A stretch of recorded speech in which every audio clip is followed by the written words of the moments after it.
क्या कोई इंसान इतना ताकतवर हो सकता है कि उसके नाम से मुल्क दहले? क्या कोई ऐसी साजिशें रच सकता है जो दशकों तक देश को खामोश कर दे?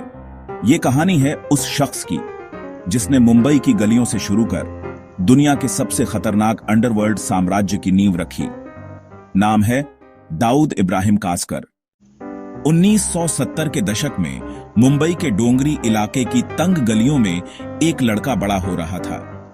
उसका बाप एक ईमानदार पुलिस हेड कांस्टेबल और बेटा धीरे धीरे जुर्म की तरफ खींचा चला जा रहा था। स्कूल से दूरी और स्ट्रीट गैंग्स की नजदीकी ने दाऊद को जल्दी ही बदल दिया।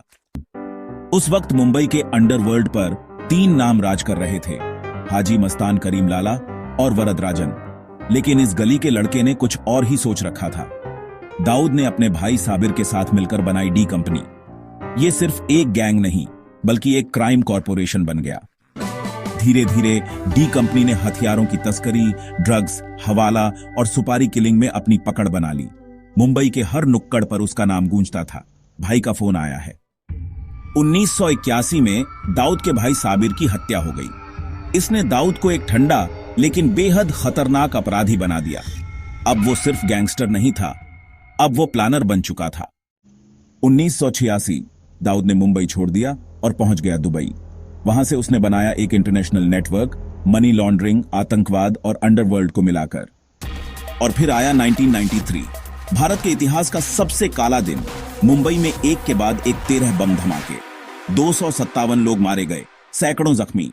जांच एजेंसियों ने सीधा नाम लिया, दाऊद इब्राहिम। इसके बाद दाऊद बन गया एक अंतरराष्ट्रीय भगोड़ा। इंटरपोल का रेड कॉर्नर नोटिस, संयुक्त राष्ट्र की बैन लिस्ट और अमेरिका की मोस्ट वांटेड लिस्ट में उसका नाम शामिल हो गया। खुफिया रिपोर्ट्स बताती हैं कि दाऊद पाकिस्तान में है, कराची में। आईएसआई की सुरक्षा में वो आज भी नेटवर्क चला रहा है।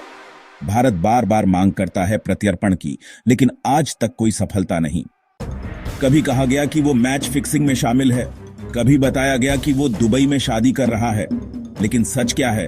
दाऊद आज भी एक साया है जो दिखता नहीं लेकिन डराता है। दाऊद इब्राहिम सिर्फ एक नाम नहीं बल्कि उस सड़ते हुए सिस्टम का प्रतीक है जिसने एक गरीब लड़के को सबसे बड़ा अपराधी बना दिया। कहते हैं जो ऊपर चढ़ता है वो एक दिन जरूर गिरता है, पर दाऊद का गिरना अभी बाकी है।